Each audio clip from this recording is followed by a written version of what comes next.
تو یقیناً جب ہمارے لبوں پہ حضور کا نام آتا ہے تو روح تک اس کا قرار پہنچتا ہے، اور محب کے لیے یہ تسکین کا ذریعہ ہے کہ کوئی اس کے محبوب کا ذکر چھیڑ دے۔ علامہ رومی تمثیل کے انداز میں بات کرتے ہیں، لیکن بات سمجھانے کا فن جانتے ہیں۔ وہ فرماتے ہیں کسی نے مجنو کو دیکھا کہ ریت کے اوپر لیلا لیلا لکھ رہا ہے، پوچھا یہ کیا کر رہے ہو؟ گفت مشق نام لیلا می کنم خاطر خود را تسلی می دہم، کہنے لگا اپنے محبوب کا نام لکھ لکھ کے دکھی دل کو قرار دے رہا ہوں۔ رومی نتیجہ نکالتے ہیں اگر لیلا کا نام مجنو کو تسکین دیتا ہے تو کیا حضور کا نام امتی کو تسکین نہیں دیتا؟ ٹھنڈ پڑ جاتی ہے سینوں میں جب کسی کے لبوں پہ اس نام کا چراغاں ہو۔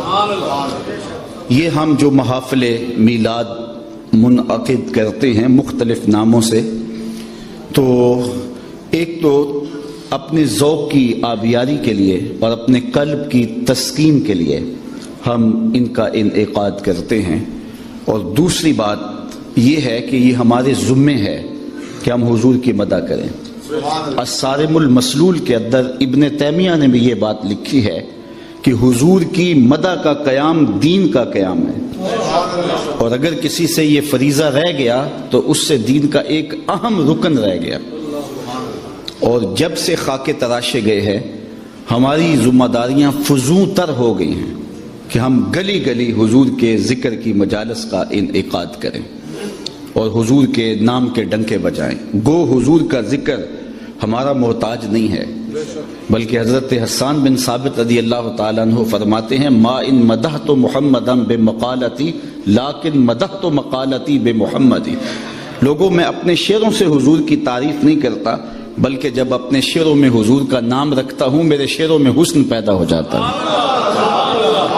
آج ہماری ساری عزت حضور کے نام سے ہے نا، ہم کہاں عزت کے قابل تھے مگر بستی کے لوگ نعت کے صدقے ہماری آبرو کرتے رہے۔ تو ان کا ذکر کرنا یہ ہمارے لیے سعادت کا سبب اور ذریعہ ہے، اور اگر نہ بھی کریں تو ادھر فرق نہیں پڑتا، اور دوسری بات کہ کرتے بھی رہیں حق ادا بھی نہیں ہو سکتا۔ ساری زندگی زبانیں ذکر رسول میں تر رہے پھر بھی حق کے شکر ادا نہیں ہو سکتا۔ اللہ نے حضور کی صورت میں وہ کرم نوازی فرمائی ہے، یہاں بڑے بڑے جو سخن ور کہلاتے ہیں جب یہاں آتے ہیں تو دم توڑ جاتے ہیں۔ صدیوں قبل حضور اس دنیا پہ جلوہ گر ہوئے تھے، لیکن ماحول کی شگفتگی بتاتی ہے جیسے کوئی کل ہی گزر کے گیا ہو۔ زمین سے آسماں تک، آسماں سے لامکاں تک ہے، زمین سے آسماں تک، آسماں سے لامکاں تک ہے، کہاں کھولے تھے گیسو یار نے خوشبو کہاں تک ہے۔ ہم نے اتنا تذکرہ کسی کا ہوتے نہیں دیکھا جتنا میرے حضور کا ہو رہا ہے۔ اہل ایمان ہیں کہ وہ حضور کے ذکر سے اپنے قلب اور روح کی تسکین کا ساماں کرتے ہیں۔